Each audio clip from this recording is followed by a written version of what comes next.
What explains historical trends in gas prices? Tyler Cowen and Alex Tabarrok explain in their economics textbook, Modern Principles of Economics. Demand rose through the 20th century.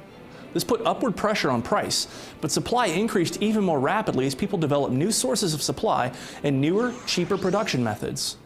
Oil started becoming an international political issue through the 1950s, and the Organization of Petroleum Exporting Countries, or OPEC, was founded in 1960 by Iran, Iraq, Kuwait, Saudi Arabia, and Venezuela.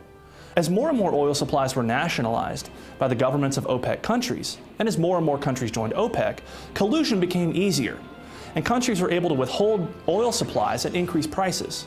This came to a head in 1973 with the Yom Kippur War. Arab oil exporters banded together and cut oil production in order to punish Western countries that had supported Israel, and oil prices exploded. In the late 1970s, additional shocks came from the 1979 Iranian Revolution and from the 1980 attack on Iran by Iraq. Shortly after, prices fell again as high prices signaled the huge demand for oil and therefore attracted entry over the long run by, for example, British and Norwegian producers. Prices increased again during the 1991 Gulf War, but they fell again when the East Asian crisis reduced demand for oil. Finally, the surging economies of China and India in the last decade or so, combined with political instability in the Middle East, have raised the demand for oil and reduced the supply. Economic growth in countries like China and India will probably continue to put upward pressure on oil and gas prices.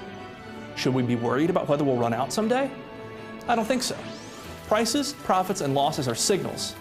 In this case, profits from oil production are a signal that says, find new sources and find substitutes. People are pretty clever, and they come up with innovative and ingenious ways to solve problems every day.